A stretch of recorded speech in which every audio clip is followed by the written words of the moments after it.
Colette Phipps, and I'm the Executive Director of the Livable Communities Program. I welcome you on behalf of George Latimer, our county exec, and May Carpenter, the Commissioner of the Department of Senior Programs and Services.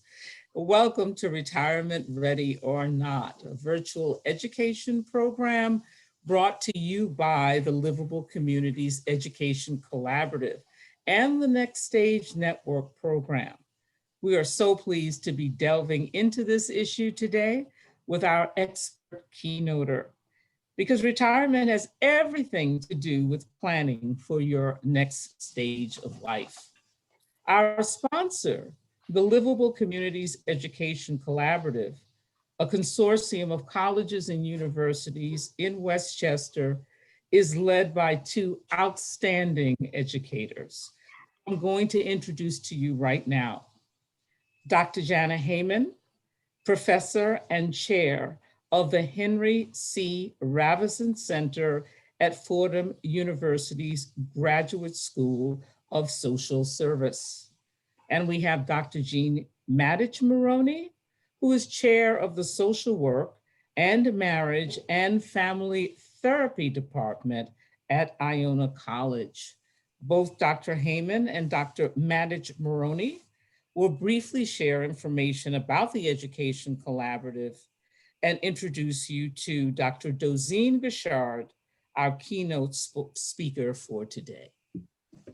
Well, thank you so much. Really appreciate your introduction, Colette. And I see so many familiar faces here today.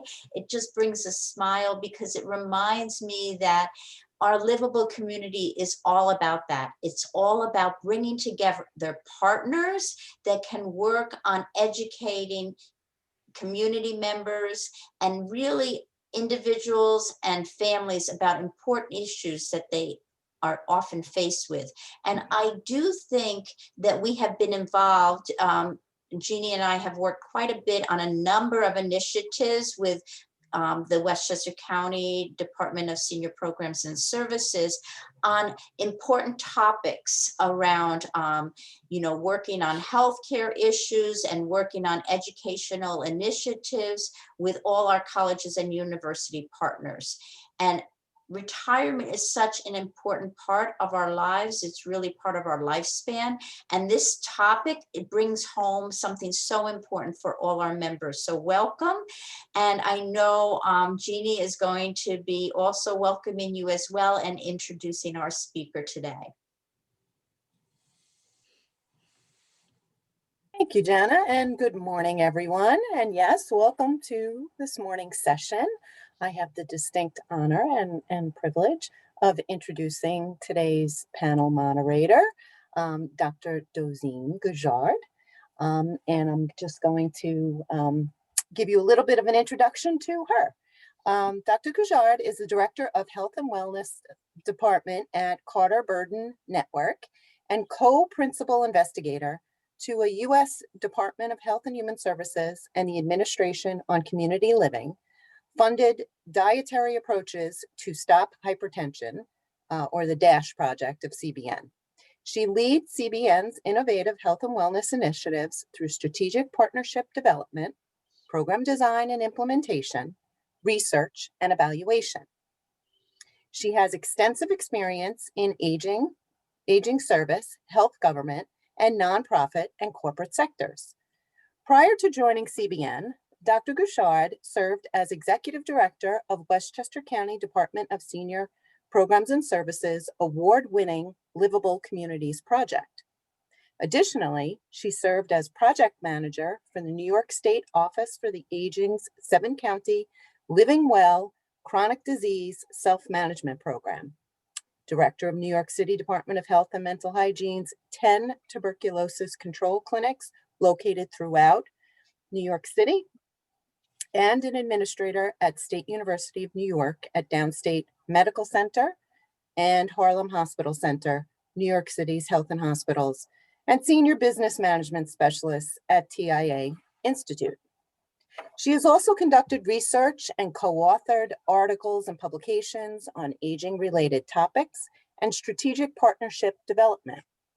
In addition, Dr. Guishard serves as the board chair of the Alzheimer's Association of the Hudson Valley, a member of Metropolitan Hospital Center, New York Health and Hospitals Community Advisory Board, and previously served as an advisor on the One City Health Strategic Advisory Work Group.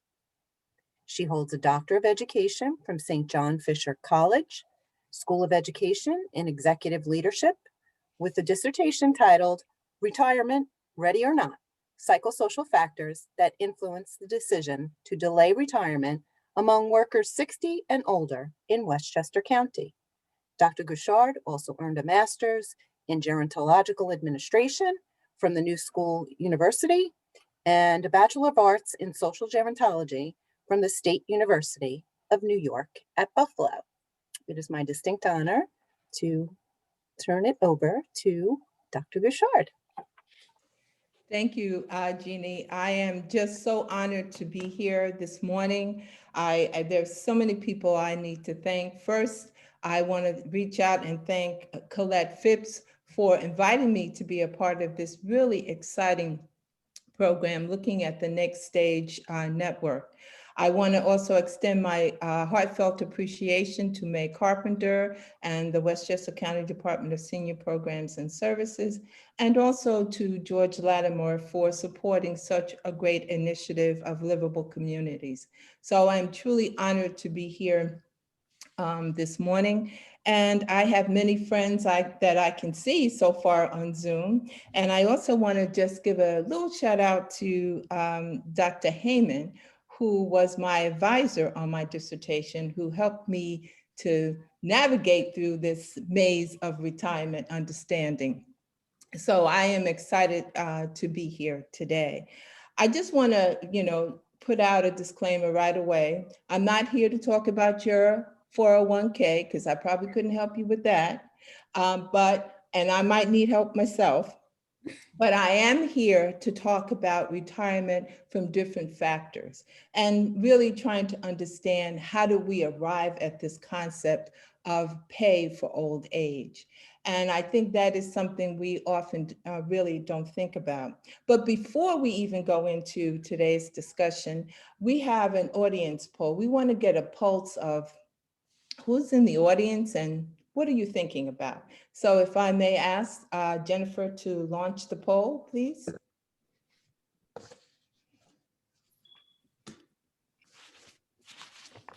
I hope everyone can see it. I can see it clearly.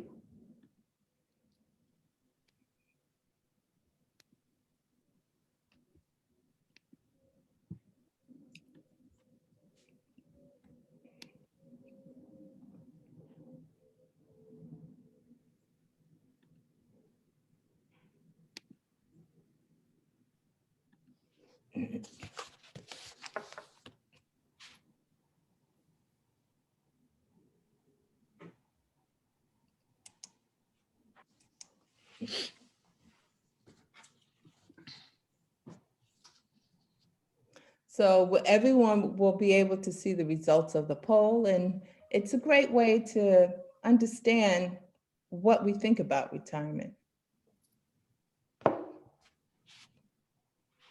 And Jennifer, you'll let me know when we're ready to go. And And we have 75% response right now. Okay. And Jennifer is our resident IT person who will help with my slides so that I won't touch the wrong button moving forward.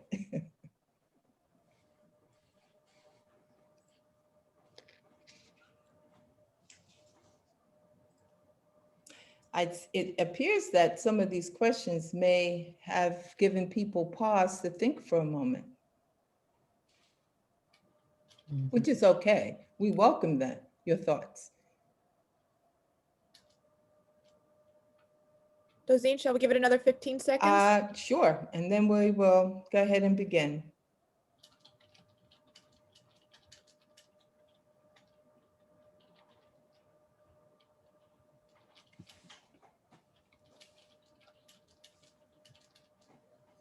Okay.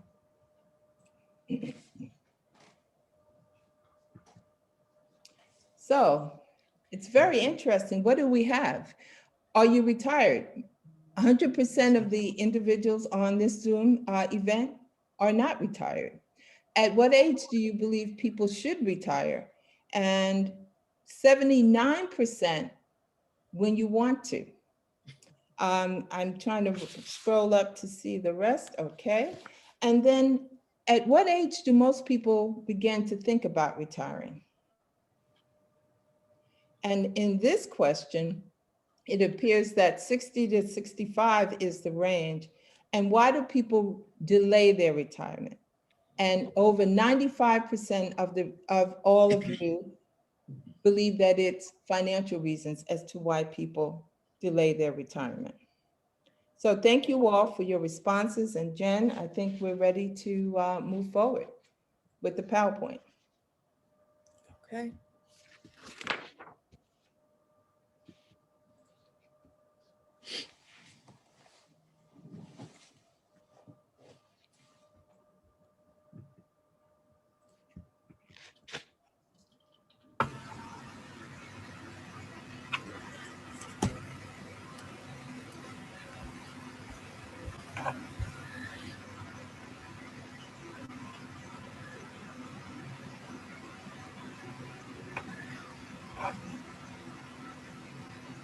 Okay, we're in presentation mode, Jen? Yes. Okay, there we are. Thank you. So we can move on to the next slide, today's discussion. So for today's discussion, here are several, we can go back, Jen, please.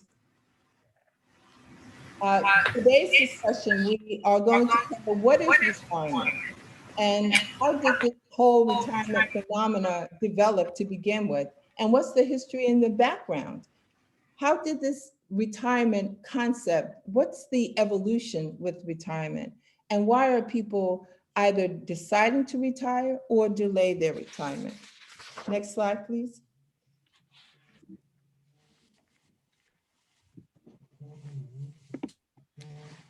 So as you can see here, that society views retirement as a part of the life course. We start work with the end goal in mind that we're going to leave work. And we see the light at the end of the tunnel when we think about, what age should we begin to start preparing for retirement? Since the beginning of civilization, human beings have recognized the progression of life from infancy through old age. And it started way back even with the early Greeks and Romans, and looking at the philosophers of the influence on our contemporary thinking today. Look, for example, the Hippocratic Greek medical officers identified the 4 phases of life in connection with the 4 seasons. And even Shakespeare, on the other hand, viewed the phases of life as roles portrayed on the stage of society. So we have a long, deep, rich history about how retirement has actually emerged in our society. Next slide, please. So we can date back to Germany, which was one of the very first nations in the world that looked at what they call pay for old age. And that started back in the 1800s with the Chancellor Otto von Bismarck. And it is through those efforts that other countries began to follow suit, such as France, Belgium, Austria, New Zealand. We came kind of late to this party talking about pay for old age. Our pay for old age really did not start until we began with the creation of Social Security back in 1935. And some of you may say, oh yeah, we know all of this. But this is great to understand the contextual development of retirement and its historical context to where we are today. And again, it's the fact that in 1935, an old age social insurance program, pay for old age was established. And the reason it was established because back during that period of time, you worked until you couldn't work anymore. Social Security offered you an opportunity to decide when you could retire and have an income when you did retire. So when we start looking at the investigation of retirement, this whole retirement phenomenon began back in the 1950s with Dr. Robert Ashley, who was a gerontologist and a sociologist.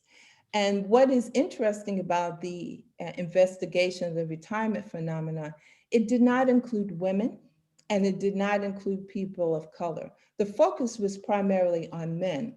So we had a very skewed view of what the retirement phenomena looked like.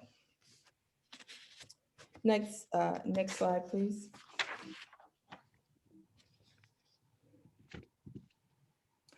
So this is, as I mentioned, the concept of retirement. It is a social phenomenon that has many impacts. It doesn't only impact the individual, it impacts society and it impacts organizations. When we think about, when we could gather in person, how important that retirement party may have been for that individual. But what's the loss to the organization? And it may be additional contribution to society based on the availability of time. So it's just really important to note that as we look at retirement in more recent time, it is including women and it is including people of color, which gives us a broader understanding of the retirement phenomenon. Next slide, please. So here's a slide about the history of American retirement benefits. And I was really, it was interesting to learn that the American Express offered the first corporate pension plan. And when we think about pension plans today, they're not as widely available as they used to be. And it was interesting to think that a company, a corporation was the first one to step out to create a pension plan. So as you can see from this graph, it shows the start of Social Security in 1935. We see in 1961 is when the Social Security amended its guidelines and its laws to include reduced benefits at age 62. And then in 1974, the Employee Retirement Income Securities Act.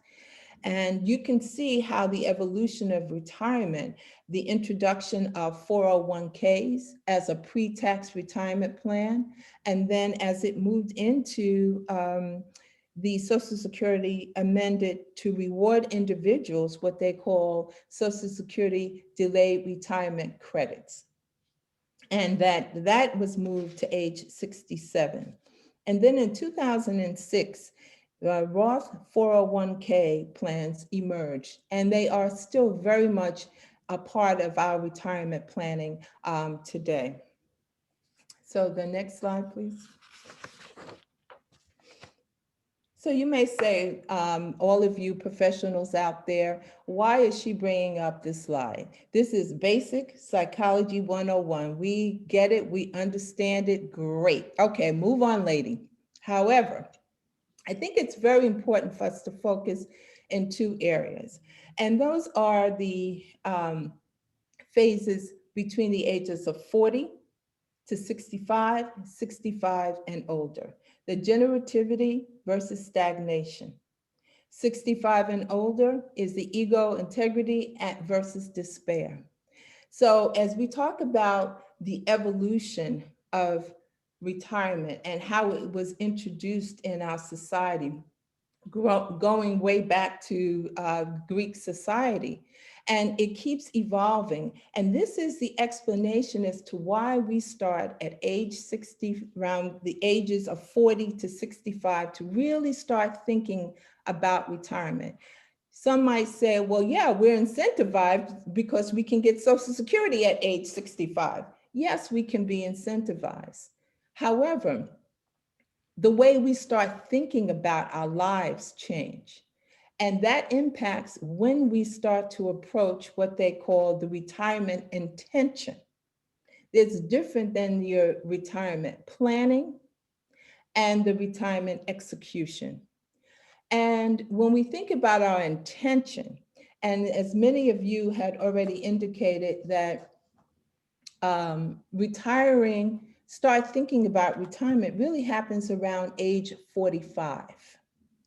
And some of my friends here on the Zoom know that I started at 43 trying to go to the retirement office to find out what are the rules and regulations in preparation for my retirement. So it's interesting how we start thinking and changing our concepts about ourselves, what we want to contribute to society, and what legacy we want to leave to our family and to society. So that is why I chose to include this. And there's something else also that Ken Dykewall speaks of, and this is right around what they call the post-retirement, and that is called the third age. And the third age concept really developed in France, and later it became very popular in Europe. And through this third age is, what do we do with ourselves in retirement? What contributions do we make? Are we lifelong learners? Are we continuing to work? Are we traveling? Are we enjoying our social and recreational activities? Next slide, please.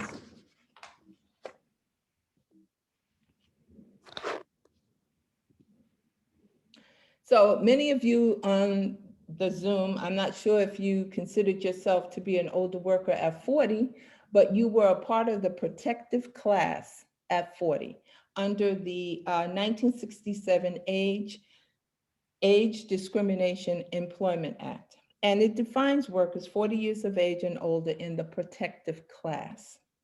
Now, according to the Bureau of Labor Statistics the Bureau of Labor Statistics projects by 2024, that's just about 3 years from now, that there will be 13 million older workers.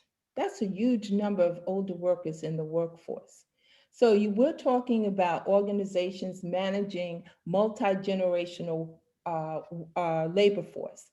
And what are those challenges associated with this? But also, what are those opportunities? And I think we're seeing more opportunities than we're necessarily seeing challenges. And what else is very notable, that what they call the labor force participation rate, that is, the Bureau of Labor Statistics gathers information about all of the individuals in the workplace. And I want to just note that the Bureau of Labor Statistics has indicated that people 65 to 74 are the fastest growing labor force work group.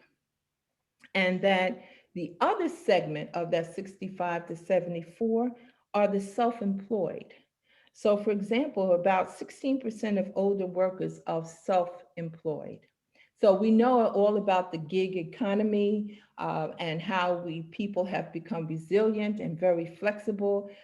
We've dealt with many environmental and societal influences, from the Great Recession to, unfortunately, to COVID, and how that is now impacting older workers who, in some instances, are not invited back once layoffs have taken place. So there are a lot of factors in our labor force participation. Jen, next slide, please.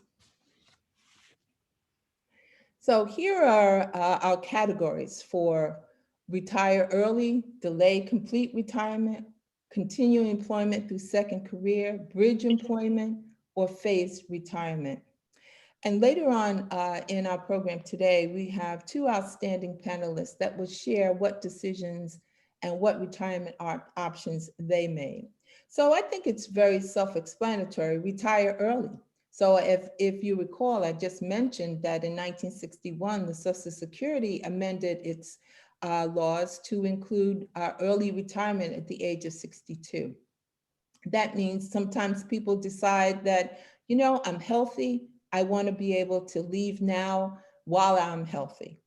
Others retire because they may have caregiving responsibilities, or maybe their company has presented an incredible package that they just can't refuse. So there are many reasons why people retire early. Some people say, well, I want to pursue my education, which I did not have a chance to previously. And moving into that delayed complete retirement, that is always a challenge, because establishing routines in our lives, that's what work provides for us. It provides social engagement, it provides structured environment, it provides a routine. And you just think about how you have felt throughout this pandemic, where your routine had been altered. And how did that make you feel? And how did you have to adjust? I know it's challenging for me at first, but you adapt. So delay complete retirement, that means individuals are still every day or part-time out, continue to work. So a second career, we know many of the corporations have employees who retire in their mid-50s, and they go on to pursue other careers. That could be teaching, that could be any other career that they choose, that they've had a passion about. And bridge employment is this opportunity where you might be working part-time someplace as a way to help you transition into your decision to retire. It may offer you some financial incentives. It offers you the incentive to remain active and engaged, which is equally important as well. And then there's the latest and probably one of the newest forms of of retirement, and that is called phased retirement, where in partnership with your organization, an employee can begin to work part-time. They may have a reduction in the workload, and it's all about establishing that bridge into potential full retirement. But it's working in partnership there with your organization. Okay, next slide, Jen, please. The age of retirement intentions. And according to MetLife Mature Market, that the age of 45 is really when you start to, that idea starts to germinate, and it starts wearing away at you, where should I be? Do I have enough money? Are there additional plans that I need to be putting into place? What is it that I might want to do? Am I at my level of vocational maturity, or is there some other level that I'd like to advance? Where am I at this point? So it starts to annoy and you start really thinking about it more. But what is interesting, that it takes about a 20-year span from the moment you start to canoodle on this idea of thinking about retirement. And as I had mentioned before, in the Erikson stages of human development, this is out in the generativity versus stagnation phase, how we really start thinking about this. And one important thing is that retirement is a one-time event. However, it takes a journey to get to the one-time event. It's just not, okay, put in the papers, I'm done. It goes a little beyond that. And you have, over the course of a 20-year span, to really think about what you want to do in retirement. Next slide, please. So hopefully no one will step away from Zoom once they look at this and say, what is she talking about here?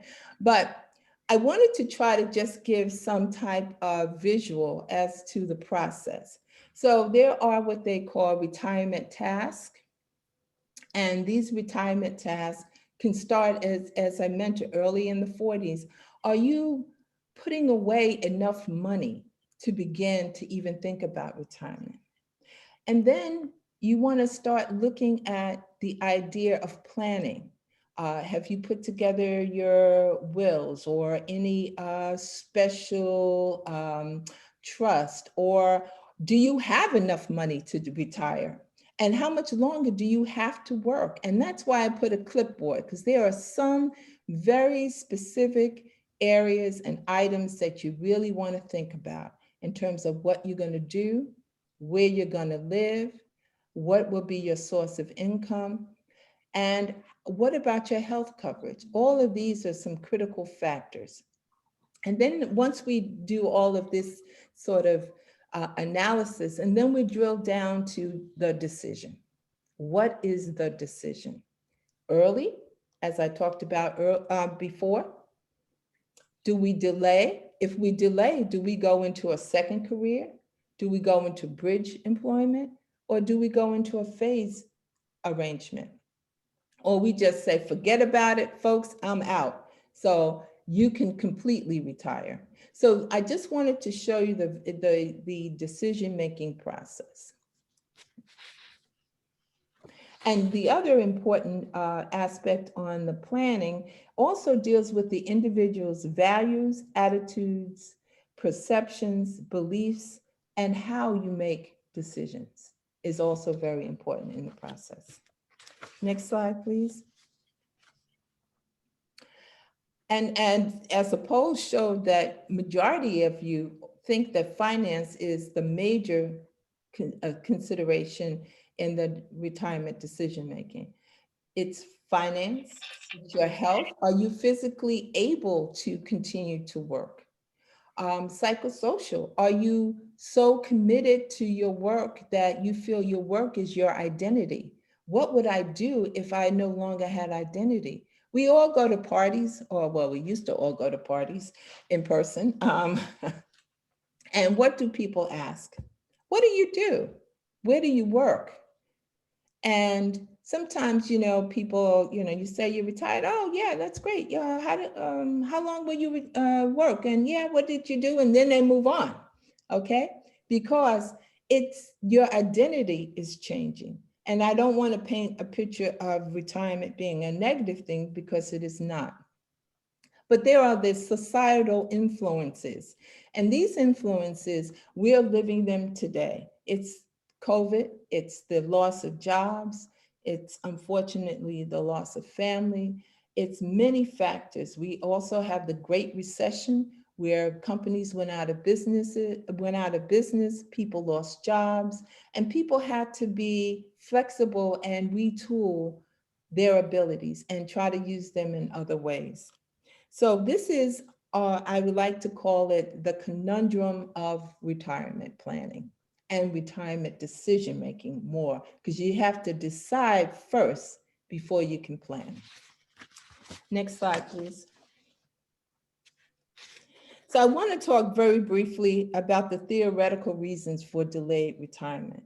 And I want to talk about the work-role attachment theory. And this is Vygotsky's theory that talks about we are committed to working in a community of people. Our work becomes our community. Just think about how many friends you have in the workplace, how many social events you go to as a result of some of your involvement of your relationships in the workplace. So the workplace attachment and the work role attachment is very important. But also we want to look at the role identity. Some of us may be at a certain level within the organization, and we know that we want to advance further, which is a part of that whole vocational maturity theory. Or we carry roles. We might be a supervisor, manager, or director. Those roles help to create our identity. And we often say, well, you know, I don't want work to define me, but work in a way helps to create our identity. So I don't want to get into too much more detail on that, because I know that pretty soon we're going to need to move forward with our panelists. So the next slide very quickly.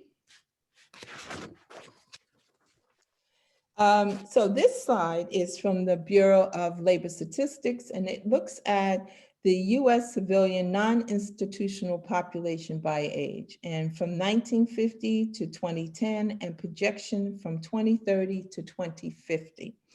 And it shows that there is a growth in the 65 and older population.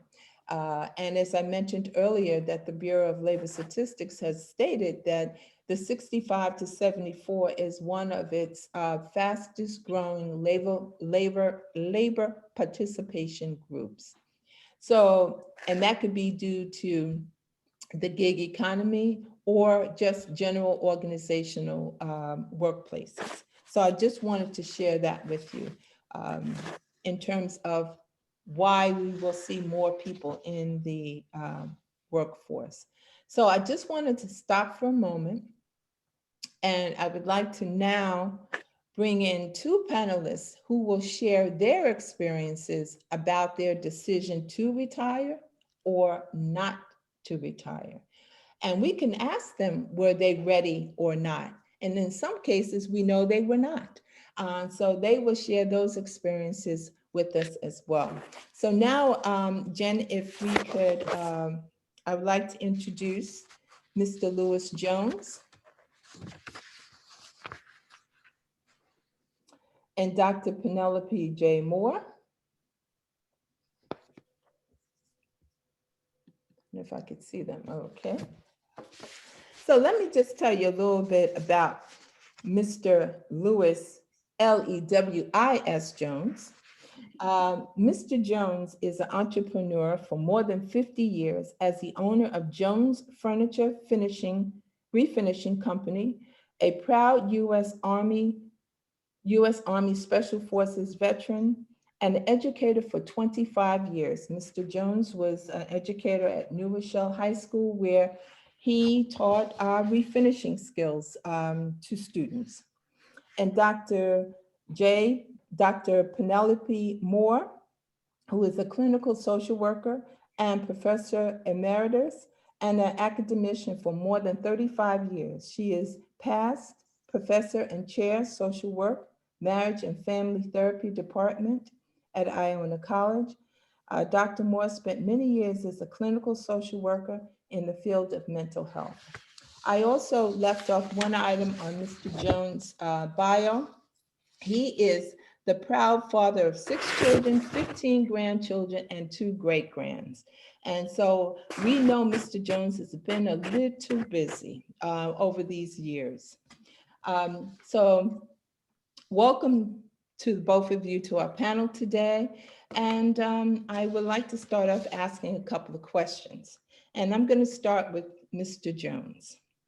Mr. Jones, what triggered your decision to either retire or delay your retirement? Mr. Jones, we can't hear you.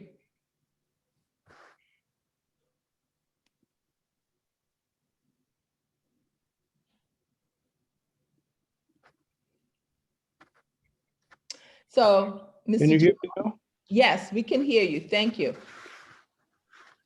Okay, I thought that I was going to retire in 2006. I had been working in the business for a long time, and the building where I held my business was sold. So that gave me a good reason to retire. But I have made a lot of customers over the years, and it's hard to find someone who do what I was doing. Besides, I like my work. And my wife wanted me to retire. But my customers found out where I live and started bringing the work to my house. Well, that took care of business because my wife evicted me, and I had to go find a place to do this stuff because what I do is refinish furniture, which requires a lot of dust sometimes, spraying furniture and stuff like that. And I was doing it in my garage, and my wife put me out. So I found another nice store and went back to work. I was probably, can you still hear me? Yes, I was going to say, Mr. Jones, you had the reverse of, you were being forced back into employment by your wife. So that's a reverse concept there. So let me also ask Dr. Moore the same question. What triggered your decision to either retire or delay retirement? So I think that as I was looking at that trajectory towards retirement, several years out from my retirement age, I had the experience of taking on significant caregiving roles with my mom, my sister, and later my husband. Certainly my mother was an elder during that time, but with my sister and my husband, they were considered young and middle-aged at the time that they both developed chronic illnesses. And so as I went through that process with them, I came to recognize that being able to reach the age of retirement in reasonably good health is a gift. And it presented me with taking a critical look at what to do with the gift that I was given to, in fact, reach retirement age and make that decision, a decision that they didn't have. And it impressed upon me how important it is to reconsider perhaps the use of my time, energy, and resources in a way that would allow me to really appreciate and enjoy the gift that I was being given of retiring. So if I may just follow up with you, Dr. Moore, were you able to find resources to help you in your decision-making to retire? Yes, I was very fortunate to, one, be with an employer that provided resources and provides resources to all of its employees through the Human Resources Department. There was a phased retirement program in place that enabled me to work part-time over a 2-year span. And that was such a gift because it also gave me an opportunity to look at other aspects of life and how I wanted to shift my living situation. So it gave me time to plan and to put in place how I would, in fact, spend time in retirement post the date of departure. So, Mr. Jones, I have the same question for you. Were you able to find resources to help you in your decision-making to retire at first, to come back to full-time self-employment? I had a lot of connecting businesses, cabinet makers, upholsterers that I had been working with for years. And they were encouraging me not to leave the business in the first place, because then I had to find someone to replace me, which is very hard to do. And so they were all encouraging me, hurry up and get you another store, man, because we can't do this kind of work. And so I had a lot of people that encouraged me not to retire. Mm-hmm. Retirement is very, very important, because as you get older, you get much slower. And whether you were ill or not, you're still slower. And you can't do what you used to do, and you can't see like you used to see. So you have these things that is telling you, it's time now to hang it up, leave it alone already. But somehow I've gotten by.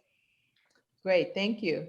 And also, Mr. Jones, I'm going to follow up. What was the one thing that kept you up at night before making your decision? What was that one thing that kept you up at night? One of the greatest things were that my grandchildren moved out of town. And I work so much, especially I have work Saturdays. And I can never see them because of my job. And the other thing is, sometimes in my job, you have difficult things that you have to make color for, something intricate like that, and they keep you awake at night. I'm refinishing furniture in my sleep, and so this is very bad. And so those kind of things were things that deal with the question that you just asked. That I thought that they were hindering me somewhat, but I fought them off. Okay. So Mr. Jones just really just gave us a perfect example about your passion, being able to pursue your passion across your lifespan. It doesn't matter what age, if that's your passion, that's something you are going to pursue. I want to also follow up with the same question with you, Dr. Moore. What was the one thing that kept you up at night before you made your decision? The one thing would be protection of assets. Again, based on my experience, I was acutely aware that what happens in retirement depends on what your health status is when you arrive. That's right. And going forward from there, let's say I'm fortunate and blessed to live another 30, 40 years or so. It was clear to me that I needed to have a plan for if I live healthy and well, or if I live with some type of debilitating illness situation that would require financial security. And so it forced me in thinking critically about that, to work with my financial planners, to think strategically about purchasing long-term care insurance in a timely enough manner, so that when I arrived in retirement, I wasn't just in the marketplace trying to find it, because then it becomes more challenging to get a policy that is affordable. And also dealing with my own personal life insurance plan that I thought about somewhat, but became a lot more intentional about as I approached the actual retirement. So, who's to say what holds? Because as we've lived through this pandemic, things can happen very dramatically and unexpectedly. And so I don't know that my plan is totally foolproof, but to the extent that I can, I've been intentional about thinking strategically about the best way to protect those resources that I expected to draw upon in retirement. So Dr. Moore has touched upon several things in her response. And one that stands out for me is the fact that as we think about retirement, we start that journey in our 40s. We look at that 20-year span until the end of the tunnel, light at the end of the tunnel. But then we're looking at another 30 to even 40 years where we will be living potentially in retirement. So planning is so key to our how we retire and when we retire. I also want to just ask, I know we're getting close to time, but just briefly, if you could tell me, how do you feel about your decision? The one, Dr. Moore decided to retire, and Mr. Jones, who has decided to retire, to delay his retirement after retiring. I will start with you, Mr. Jones. Yes, ma'am. Now, how was the question now? So how do you feel about your decision that you've made? Yes, yes. Well, looking back over the years that I've have, let's say since 2006 when I thought I was retiring, looking back over the years, I have no regrets. Um, I spent my time well, and we used to go away 2 or 3 times in the summer. Um, I like getting up and going to work. I am a former farmer. And so I'm always up at 5:30 in the morning and I'm ready to go. And if I felt good, I'm out of the house. So for me, I think it has kept me somewhat healthy just by showing up at work. Um, I think that if you don't move around, your bones just shut up and won't say a thing.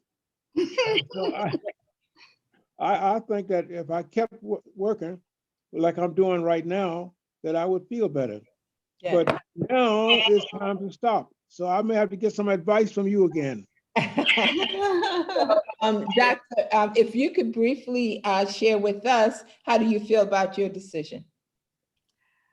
I'm feeling very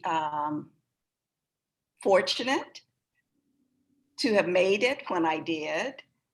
I'm feeling very optimistic that at the end of the pandemic, I'll actually be able to embrace aspects of the plan that have been a little bit on hold, well, a lot on hold, because of the current state of affairs.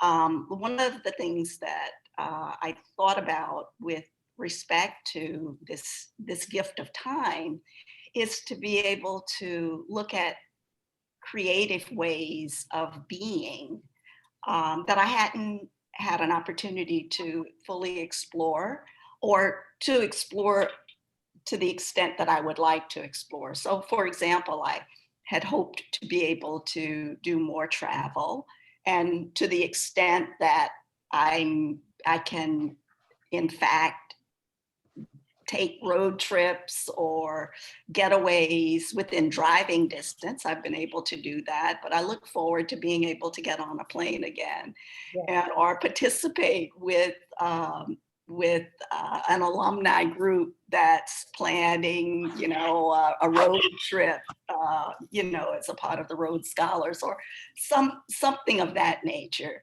I look forward to taking a class. I'm looking forward and very excited about, in fact, teaching a class. It's my chair is on the. Did you hear that? Teaching a class. Let me just wrap up with our last question, and thank you both for being very candid about your experiences and how you feel about retirement, about retiring and not retiring. What is the one piece of advice, because I know we want to take questions. What is the one piece of advice you would give to a friend about retirement? Mr. Jones.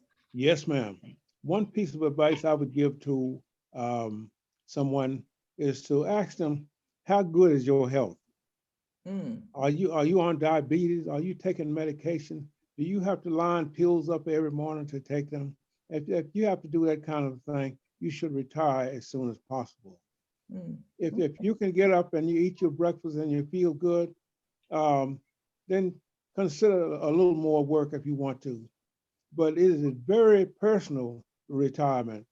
And so a lot of times when we have a spouse, you get a lot of help with that. But you should think of how you're suffering, how you're walking. What about your mindset? I find right now that I'm a deacon at the church, that it takes up a lot of days. In the middle of the week, I have to leave my job and go to a funeral where I am involved in the funeral procession. And now I got to go back to work and work longer because I had promised someone a job and I didn't finish. You can't have that when you don't need to do all that. So you should have retired a long time ago. What's wrong with you? Well, thank you, Mr. Jones. So the same question to you, Dr. Moore. What one piece of advice would you give your friend about retirement? Well, I'm grateful for Mr. Jones' response, because I think everything is indeed predicated on health and undergirded by how are you going to afford it.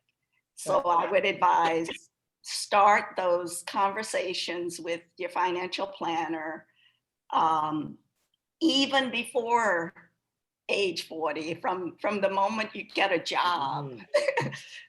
Start thinking about how to take seriously every piece of advice you ever learned about saving and contributing towards a fund that will fund your retirement. Great. Well, I just want to thank you both, Dr. Moore and Mr. Jones, for your sharing, your insights, your advice, and your life experiences. So we hope that today, everyone here on the Zoom really had an opportunity to think about what do they have planned for themselves as they contemplate, if they contemplate retirement. At this point, I would like to ask Jennifer if she can put up the next two slides, please. I know we're at the 11:30 hour. I know we started a little late, but we are in the wrap up here.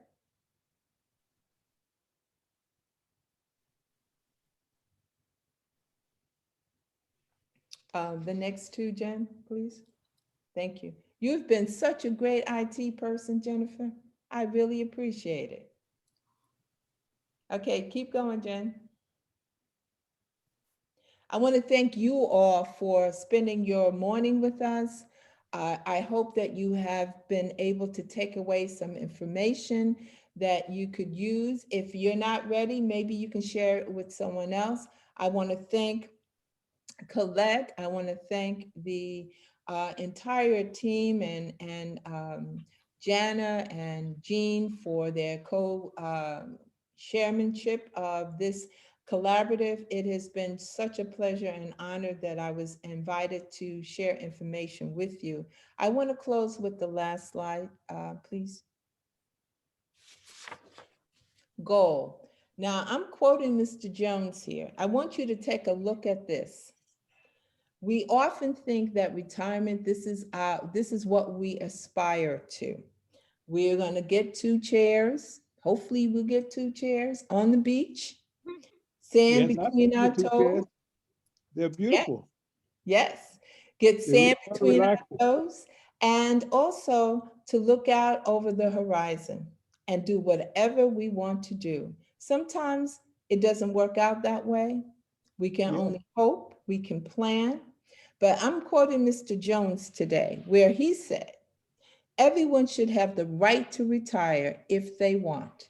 And I think that is really the take-home message. We put the concrete, tangible items of putting away money in the 401k, knowing when the best time to take our Social Security, whether we take it early, whether we appreciate the Social Security delayed retirement credits, whatever our decision is, it is your choice.